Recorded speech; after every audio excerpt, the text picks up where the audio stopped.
Cher monsieur de Peretti, vous avez été d'une patience infinie avec nous.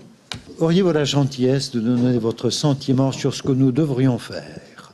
Vous avez fait une belle démonstration des possibilités technologiques qui sont maintenant disponibles et qui ont permis de faire qu'on a eu des correspondances et des présences qui ont été possibles en communication avec tous les pays que vous avez vus, de Bratislava jusqu'à Rhodes, en passant par tous les autres pays et Bruxelles en particulier. Ma première réaction, c'est de dire aux jeunes qui sont là, eh bien, vous avez une chance fantastique, parce que votre génération va assister à la naissance d'une nouvelle civilisation techno-scientifique, techno-spirituelle, assez extraordinaire qui est en train de commencer. Vous allez la voir, vous allez la voir. Vous êtes vraiment des vénards par rapport aux autres générations qui se sont succédées jusqu'à vous. Alors, ceci posé, je le disais à M. Cavada tout à l'heure, une petite rectification à ce qu'il disait sur les jeunes qui avaient, donc, après la guerre de 14-18, été un peu écrasés par, évidemment, cette épouvantable saignée, cette difficulté en attendant la suivante. Mais je lui disais, attention, il y avait ces jeunes écrasés, mais il y avait des jeunes de vos âges qui, eux, n'étaient pas écrasés.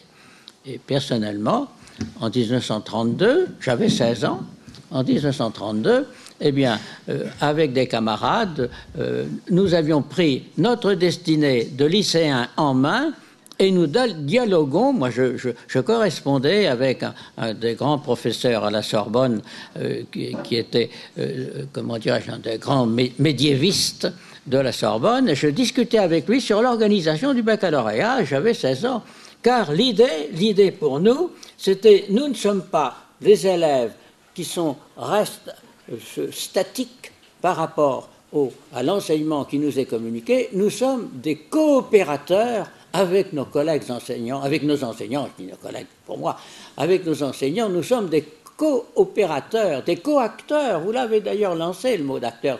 Cette génération, à 30 ans, elle s'est trouvée, si vous voulez, présente dans tous les ministères, dans les cabinets des ministères, dans les journaux, etc., dans la 30 ans. Et nous avons bagarré ensemble avec un certain nombre de personnes. Je pense à mon ami Edgar Morin et à bien d'autres également, à Jean Daniel et à quelques autres. Nous avons bagarré pour la décolonisation parce que nous étions conscients de ce que réclamaient les jeunes de nos âges qui étaient dans les pays du Maroc, du Tunisie, etc. J'ai représenté Robert Schuman auprès de mon ami le roi Mohamed V, ainsi que le président de la République de l'époque, et nous avons travaillé ensemble tout jeunes, la génération de 30 ans. Et alors vous, votre génération, il faut vous apprêter à ça très vite, à pouvoir entendre parler des choses. Il y a un mot pour moi qui répond à ce moment-là à votre préoccupation, c'est le mot organisé. Organisé. L'enseignement, c'est une organisation. Il y a à la fois ce paradoxe dont vous allez vivre, c'est qu'on a besoin de plus en plus de chacun d'entre vous dans son originalité.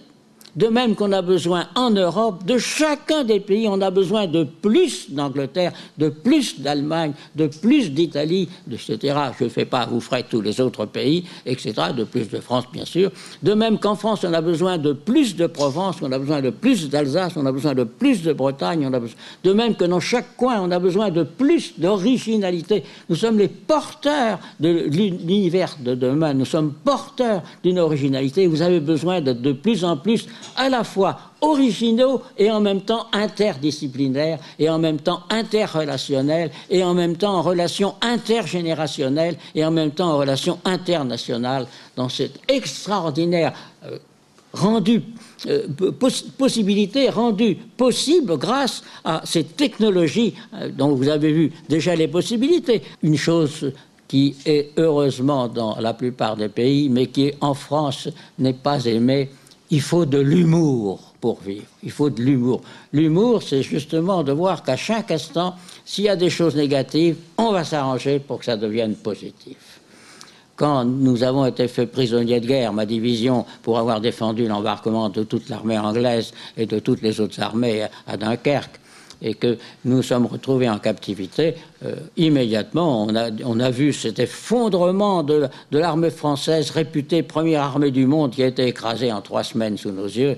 Bon, j'aime vous dire qu'il y avoir des millions et des millions de gens sur les routes qui rendaient difficile nos transferts de canons et de munitions.